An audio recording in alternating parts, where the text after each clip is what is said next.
Hello everyone and welcome back to our channel. Today we are going to discuss a topic that is essential for an programmer, like passing array to a function in C++.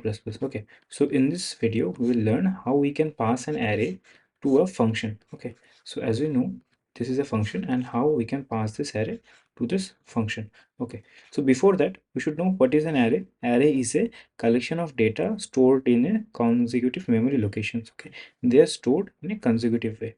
Okay, they are fundamental data structures in programming and used to store large amount of data.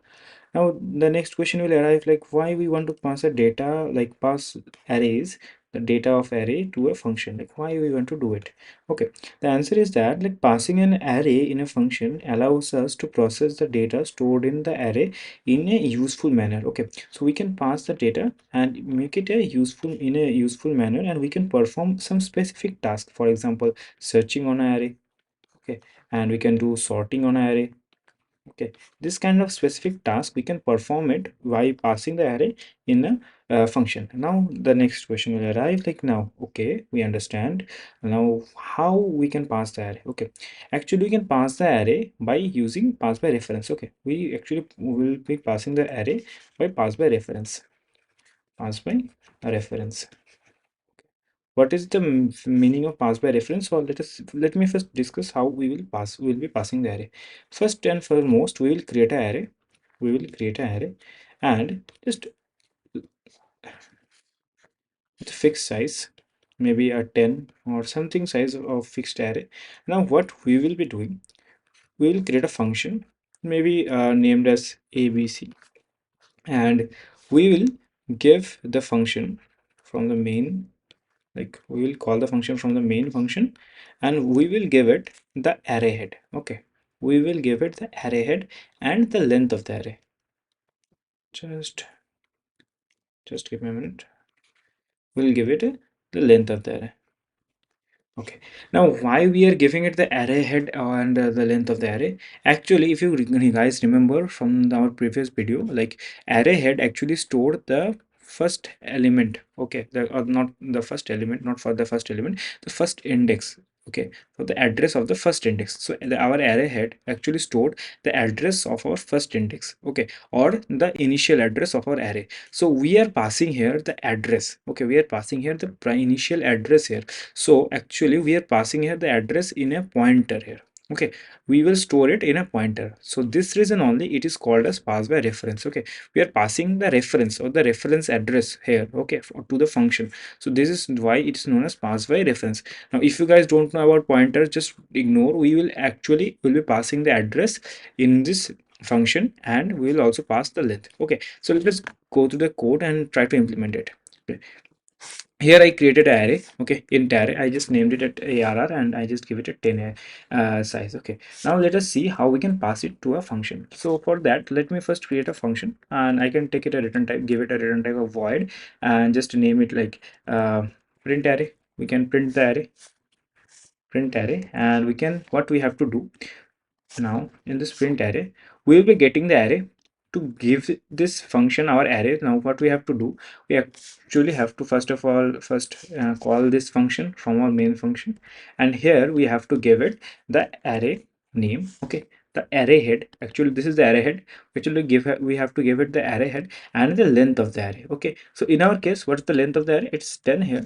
So I can also give it like some elements here, maybe one like just give it some 2 3 4 5 6 7 8 9 and 10. Okay, I can just give it some elements also. And what's the length of our array? It's 10. Okay, so here in this function we will be receiving the array head. Okay, for receiving the array head we actually need to like give it a array. Okay, so we actually have to give it an array, and we have to give it a integer n. Okay, in this n we will be receiving the size of the array, and here we will be receiving the array. But the thing is that if I just give you just a little bit preview, you will just look at the code. Okay, here what I am saying you, like we are receiving it in an array, but it is not an actual array. What is it? It is actually a pointer. Okay, or you can say it is a reference of this array. if you guys remember from our scope of variable, like if you guys remember what scope of variable is, you will very much know that the scope of this array is between this function only. Okay, in the stack memory, the scope of this array is between this only. Okay, but we want to modify this array, or we want to perform some operations in this array. So how we can do it? We can pass the address present here. So for that thing we are doing now, where the address is located, where we are storing the address, we are storing the address in our array head. So that's why we are giving the array head here, we are passing the array head, and also with that we are passing the location. Okay, it's not the location, we are also passing the length of the array, and we are passing it to this function. And in this function we are giving it the location of this array, like which is stored here in this memory. We are giving it the location of this array. Okay, so it will be able to modify this array, or it will be able to access this array, and with this length of it. So it is in, like if you just go for a syntactical term, it is like look same like kind of a creating an array, but it is not actually an array, it is a pointer. If I giving it a name arr, just to change the name. Okay, let me just change the name, let me just change the name and name it b. So in this case we are actually creating a b pointer. Okay, we are creating a pointer b. Okay, what is a pointer? Just for sake of just understanding, just understand, pointer is a variable, is nothing else. It is a variable which just stores address, which store address. Okay, which store addresses. So in this pointer, what we are doing, we are just storing the initial address of this array. Okay, and with this help of this pointer, we will be performing any operation. We can perform any operation. So let us just see this on the code. So what I can do, I can just create a for loop, and I can create an integer I, starting it from 0, and it will be less than n, uh, just less than n. And after that I can do I plus plus, and inside the loop I can print out the array elements. Okay, so I can, what I can do, I can do cout, and I can do arr and our index. Okay, but I didn't name it arr. What I named it here, I named it b. Okay, so if I run this, you can see all our array elements are printed here. Okay, now the most important and crucial point in this video is that you should understand that what we are doing here, what actually we are doing here, what actually we are doing here, like we created the array here, we created the array here, and we are passing the address of the array. Okay, we are passing the address of the array to this function.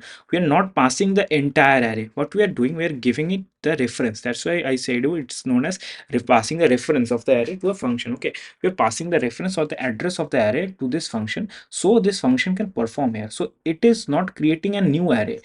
If you just go and look at the stack here for this function, the function print array, so you will find out there will be n variable named as n, and there will be a variable named as p, which is actually a pointer variable. Pointer is a specific type of variable, which will be a specific type of variable named as pointer variable, and this pointer variable will be storing the address. Which address? The same address that our array head arr is storing. So it will be storing the address, maybe in, we can say 150 or something. It will be storing that address. Okay, so it will be storing this address, and here we will have the array, and it will be storing the address, and this address, same address, we are passing it to the function to like perform a specific task or to operate here. Okay, I think you understand what we are doing. We are passing the address here, so our to access our array. In conclusion, I can just say you, like array, passing the array in functions is very important. Okay, by understanding the like different methods, like how arrays are passes to the function, like we can like manipulate the array a lot of way. We can we can use the array, we can segregate the questions.